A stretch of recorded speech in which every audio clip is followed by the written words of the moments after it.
All right. Welcome, everyone.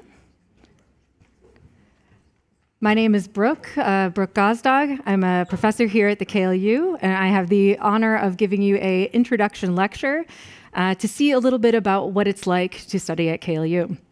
I'll tell you a little bit about myself, and then we'll go into the topic of we are all biased. It's a very strong statement, and so I'm curious to hear also a little bit about what you think about that. And so to tell you a little bit about my story, as you can probably hear from my accent, I am not originally from Germany. Has anybody been to Niagara Falls? A few people? All right, so I grew up pretty close to there in Rochester, New York. Or it's also very famous in that region for the buffalo wings, chicken wings. And so if you've heard of those, that's the region where I grew up. And that's also where I completed my studies, first studying psychology, and then I really wanted to understand how psychology can make our work lives better. And so I continued with my PhD looking at organizational behavior, organizational psychology. And from there, I was always interested in living abroad. And so the very first job offer I got was actually at the Technical University of Munich, where I learned that there's not just High German, but also Bavarian as a language. And all the preparation that I did before I landed did not prepare me for entering the supermarket and hearing Grüß Gott for the first time. But I enjoyed my time in Munich, embraced the culture, Oktoberfest, and all of that. And I also then worked at the University of Munich as an assistant professor. After some time there, I had an opportunity to go abroad, and I got a position at the University of Amsterdam. That was right in March 2020, and I'm sure many of you remember what happened then. It was a very interesting time to be starting a new position right at the start of the pandemic.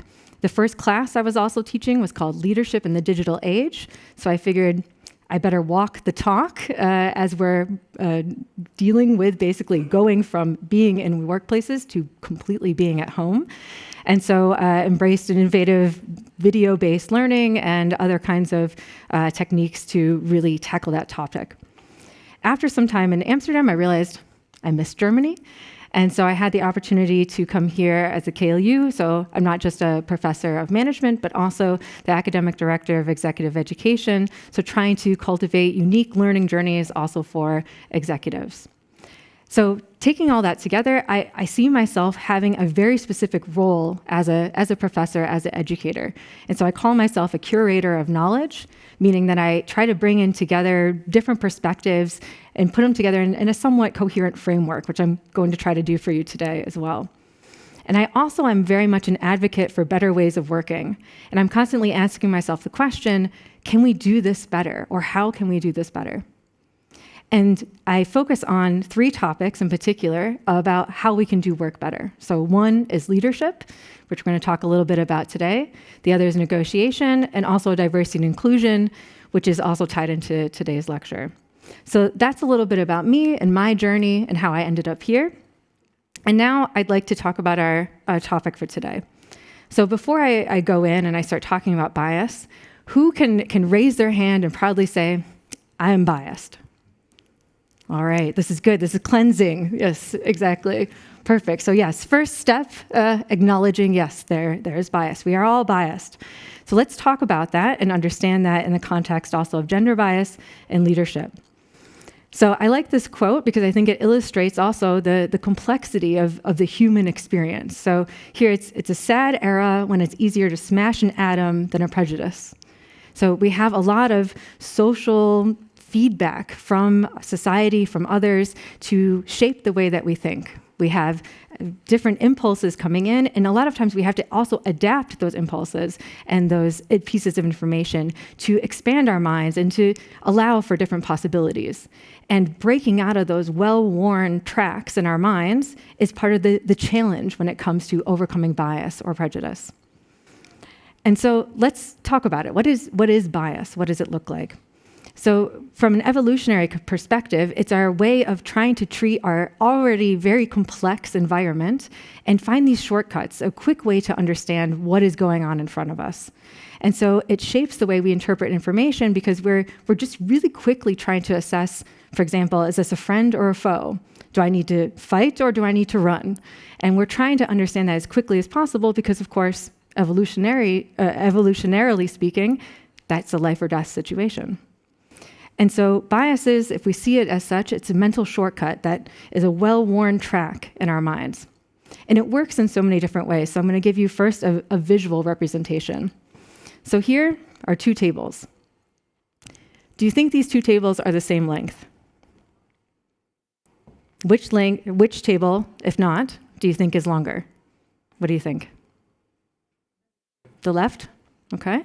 All right, let's measure it. So here we have a line showing us exactly how long the table on the left is.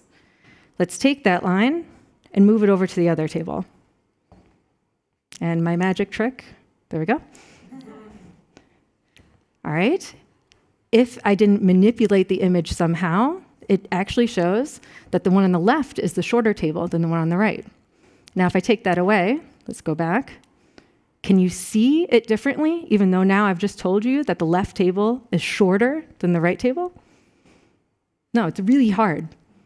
And so even though I've pointed out a bias to you, you're all very smart, intelligent people. You can tell, you can measure things, you can tell things that are longer and shorter. It's really hard to unsee these things. And so if we go back and we look at how our minds work, there are so many different shortcuts and biases that help us interpret our already very complex environment. So here's one just infographic trying to collect them all, sort of like Pokemon, got to collect them all. And we see here we have 188 cognitive biases just on this wheel here. And so these biases are operating within us every day, every moment. And so even now, as you're sitting here taking in this information, you might be biased by the way that I'm speaking or the way that I present information. For example, if I was to ask you at the end, what do you remember most about this lecture? You're going to be very likely to remember what I told you first and what I told you last. Because that's simply a bias in how we process information. And so these biases are very powerful and they shape the way that we interpret our environment. And of course, has anybody here read the book Thinking Fast and Slow? Yeah, some. And so this is also part of our two different systems and the way that we think. So system one is a fast thinking. So again, when we're looking and we're trying to scan the environment quickly, we're activating this system one thinking. And then we have the system two thinking, which is where we're really deliberate. We're taking step by step and trying to slow down the automatic processing. Now, system one is helpful because it's automatic. We can't possibly process every piece of information that's in front of us. It's quick, it's intuitive, it's unconscious because it's something that, again, is automatically running. But with system two, it's very deliberate, step by step. It takes a lot of energy and effort. It can be very logical. We might follow certain steps, weigh our decisions, prioritize our criteria that's important to us. And so it becomes a very conscious process. Now, when we're dealing with bias, a lot of times we're in this system one thinking, and the things that we can do in order to go against this bias is to try to engage in this more deliberate, effortful processing. Now, with that in mind, let's take a deep dive on a specific kind of bias. So, as I mentioned, diversity and inclusion are also really important topics for me. And let's take a deep dive then into gender bias and just trying to understand it.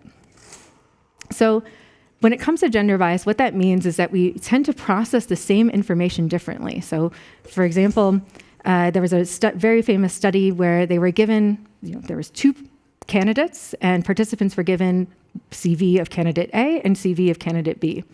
And then participants rated candidate A, how competent are they, how much would they like to work with this person? And the other group rated candidate B, how competent does this person seem? How much would they like to work with this person? And they read stories also about their success, their ability to network. And the twist was that it was actually the same story. It was actually the same exact person, but the two candidates were rated differently.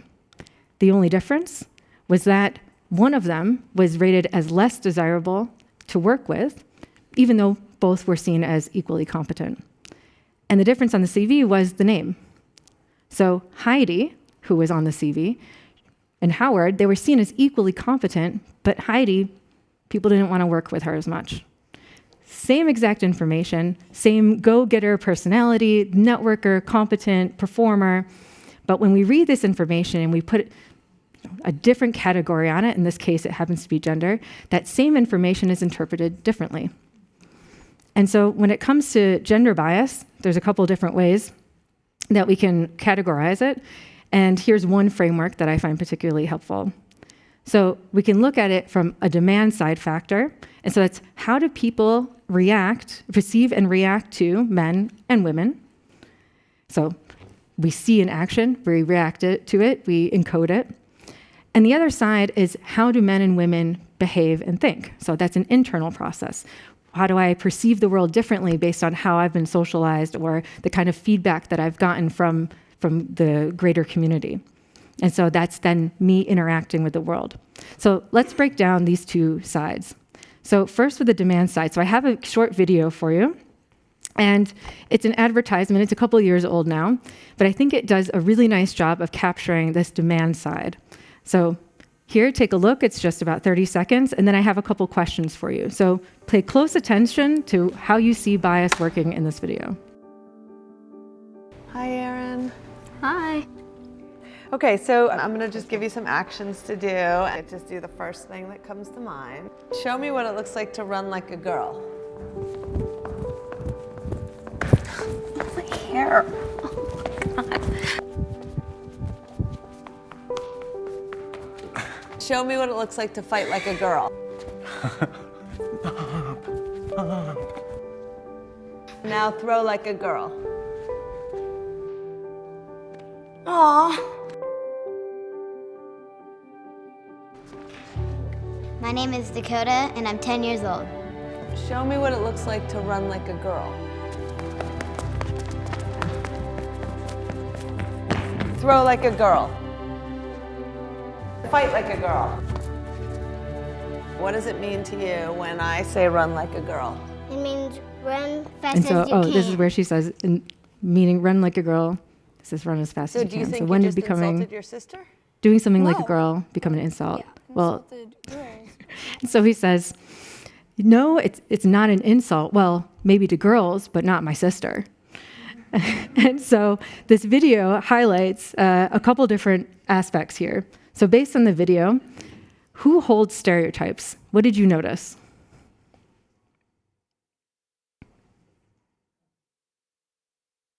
The men, definitely. Okay.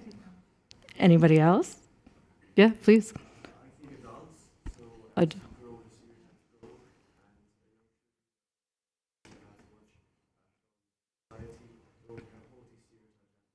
Exactly. So it was something that was learned. Absolutely. Yeah, please. Exactly. There's some distance between the group, right? So that's answering almost those three questions. Other perspectives? Yeah. Mm-hmm. Yeah. And so if we look at it together, so we say who holds stereotypes. So I would add on top of the men, also the women, as we saw. I will not demonstrate it again, but we saw everybody ran like a girl, right? So both the men and the women actors. So we see that just because you're part of a group doesn't mean that you don't also hold a bias or a stereotype about that group. So just because I'm a woman doesn't mean that I'm not biased towards other women. When do we have stereotypes? Where do they come from? Indeed, they're not something that we're necessarily born with. It's something that we learn over time. And so it's something that we get feedback from, whether it's from media, whether it's from people that we're interacting with. It can be our friends, our family, it could be at school, it could be at work. We get feedback about behavior that's desirable and behavior that's less desirable. And then we adjust ourselves accordingly. So we can see where we talked a little bit about this demand side, so how we perceive men and women, but also how it starts to shape our own behavior. And who do we stereotype? We tend to stereotype people that we don't know. So that last video, the little boy, he says it also very well, but he says, no, not my sister, but girls. This other group that's far away from me. And so that is also an important distinction. We tend to use stereotypes and bias to fill in information when we otherwise have some sort of gap in information. And so it's usually a group that we're somewhat distant from. And so we're trying to fill that gap with whatever information that we have. And that tends to be more biased information. And so that was more this demand side. So how do we perceive and react to women or men?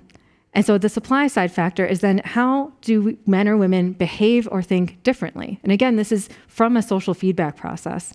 And so I have a question for you up on the slide. It's from a survey where they asked men and women to respond to the same questions. Now, there was several different ones, but I have just one for you here. So this one is actually on the domain of negotiation. And I'm sure everyone here has heard about the gender pay gap. And there's a lot of different theories about why this pay gap exists. We're going to dive into that in just a moment, but one of the theories would say it has something to do with this kind of statement. So the statement says, is I determine what I'm worth, and it's up to me to make sure my company pays what I'm worth. So in other words, if I think I deserve more money, I need to ask for it. So out of the men that responded to this question, out of 100%, what percentage of men do you think agreed with this statement? Said, yep, it's up to me to make sure my company pays what I'm worth.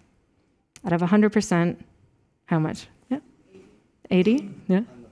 100%, just go straight for the top. Any other more humble guesses? No? 50, yeah. 68, all right, I like the precision. All right. Yeah, exactly. 0.66667.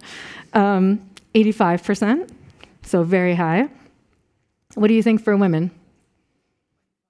25? 20? 50? Yeah. 70?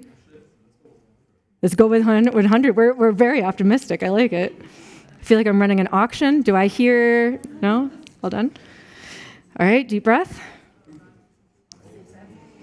All right. So what does this tell us? What do you see up here?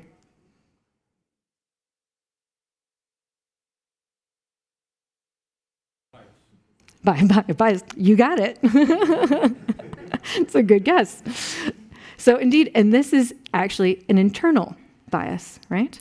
So this is shaping the bias that I see, I observe, the way that people react to me in different ways. Maybe as a woman, I have this belief that, if I work hard, somebody is going to notice it. Somebody's going to reward it at some point. I have this belief system because anytime I might speak up or ask for something for myself, maybe that's what I'm also told. On the other side, if I'm a man, and again, these are big generalizations, so we can, if we had more time, we can pick it all apart a little bit more. But maybe as a man, I'm said, good for you for asking for what you need, to support your family and to make sure that you take care of the finances at home. And these are things that reinforce these very narrow stereotypes and biases. And being aware of it just makes us shift from this system one thinking, which again was the very intuitive, very quick, to a system two and say, what is actually behind my thinking and my reacting to this person sitting in front of me? And so this shows that it's not just about bias in terms of how we perceive and interpret others, but also how that feeds back into our own behavior. And so it's a feedback loop that we need to be aware of. And so what does this matter for leadership? So if we look at the evolution of leadership and how we've studied it, one of the very first ideas was that leadership is based on traits. And one of the names of the theories was called the big man theory of leadership. So you see already a little bit of a problematic view on what leadership is. And the idea was that particularly traits that are expected in men, that is what makes a great leader, or the great man theory of leadership.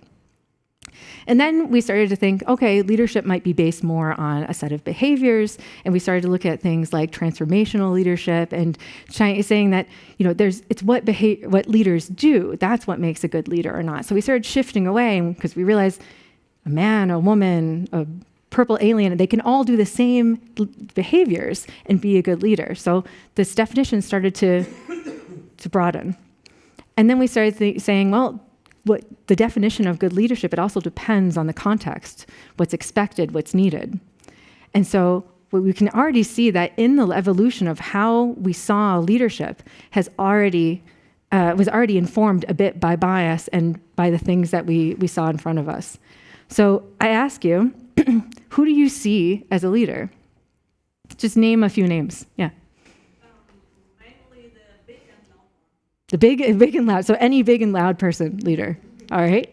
Any specific names also? Any specific big and loud people? Ooh, okay. If we have to. Thanks.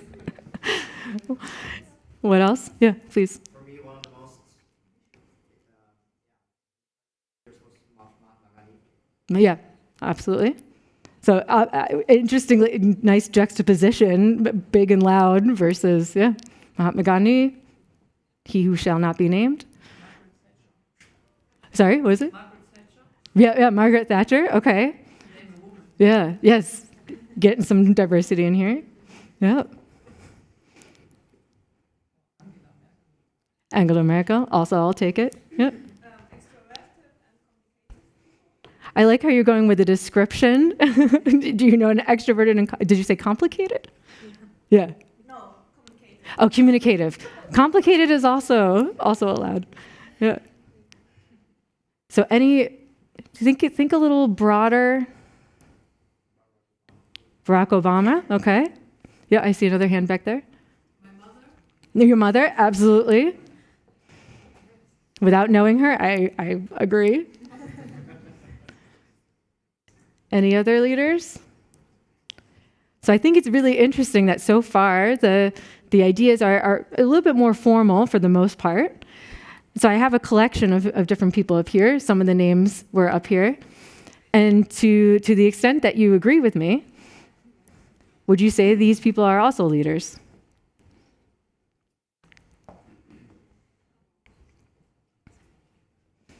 What do you think? Yeah, please. Because they are all really sure what they stand for. They have a goal and they don't switch up and say, maybe tomorrow I will think differently, but they really are behind the people or their ideas. Yeah, and that's a very nice summary of a values-based leadership. Absolutely, that they know what they stand for, and because of the way that they communicate or are communicative, others know what they stand for as well. And we see a diversity of things that people stand for up here, of course. Yeah. And we can argue back and forth who might be a leader, who might not be a leader, who's a good leader, who's a bad leader. But all of these things, and when we think back to our bias and these great man theory of leadership, we see how far we've come in terms of how broad this definition of leadership can be. And so I'll just briefly introduce you to a theory that helps to explain what happens, how and when do we categorize somebody as a leader. So leadership categorization theory would tell you that we know a leader when we see one. And so this is, again, this very intuitive approach. So if I was to line myself up here with some other people, maybe we have a very tall white man next to me, and I make you guess, who do you think is the leader? We would have an intuition about it. We feel like we know when we see one, or some of these descriptions, somebody who's very extroverted, someone who's big and loud. These are these intuitive processing that we do to see, okay, who's the leader in the room? And again, this is can be a very automatic process. So we try to find a match based on certain characteristics. And so there's two different ways that we can do this. One is with a prototype matching, meaning that we have these lists of things, so big, loud, extroverted, communicative, and we compare really quickly this person in front of us to our list. On the other hand, we have an exemplar matching. So if we, for example, take the last leader who was named, so for example, our mother, we'll just take her for all of us, and we say, okay, this is my idea of what a leader is, and I compare it against the people that are in front of me. And so these are two processes that we engage in when we're trying to figure out who is a leader and who do I see as a leader. And I'll just quickly go through this because I think we're running also out of time. But you can see this process. We match against the list or we match against somebody who we perceive as a leader. And the closer we get, the more likely we are to see this person as a leader. And this is important, and I circle back now to the idea of bias, because good leaders are in the eye of the beholder in this sense. If we look at leadership categorization, it means that we have this intuitive feeling of what we see as a leader or who we see as a leader. And if we don't address our bias, we also have a more narrow definition then of what is a leader or who could be a leader. And so when there's lots of implications for this, and I'll just run through the studies really quickly. It can influence who we invest in as a leader. So there's a set of studies that looked at who are we likely to invest in when there's an entrepreneurial pitch, for example. And so you guessed it, they were more likely to invest in men entrepreneurs than women entrepreneurs, especially if the men entrepreneurs looked like these guys. If they were more attractive, they were more likely to get more money. How attractive leadership roles are. This also comes back to the supply side view. Compared to men, women find leadership positions also attractive or attainable, so they believe they can get into these leadership positions, but they find them less attractive because of some of these more traditional definitions of what we think of when we think of leaders. And the criteria we apply for men and women leaders is also slightly different. There's a double bind coming back to that first study that I introduced, that being competent and likable can be tricky for women compared to men. Whereas men, if they also have this sort of nice guy bonus, so if they're competent, that's great, that we expect. But if they're also nice and warm and communal, they get what's called a communality bonus. And they benefit actually from violating that gender stereotype. So where do we go from here? I'll just quickly summarize. We need to challenge ideas about what make a good leader. So I introduced the idea of bias because this is everywhere in all the information that we process. So slow down our thinking and challenge some of these ideas. Having a broader definition of what leadership is and what we expect from our leaders means automatically that we will have more diverse leaders, and that also enriches our work environment. Post-COVID, we also see that we want more warmth and communality and connection from our leaders and empathy. And so this evolving definition of leadership also means that we need more diversity in what we define as leaders. And being aware of our own bias means we can also help others to become more aware of theirs. Making it something that we can just easily talk about and chat about in a Saturday afternoon in Hamburg also just makes it something that we can address together. And keep the conversation going. So I hope today, in this brief introduction, it gave you some ideas and maybe some conversation starters to keep talking about how bias might affect not only your definition of what leader is, or a leader is, but also impact your different social interactions. So I quickly wrap up from there. If you want to hear more, of course, you'll have to join us in the fall. Hopefully this was giving you some food for thought, and if you have any questions or comments, I'll be around also afterwards. So thank you for your attention, and enjoy the rest of your day.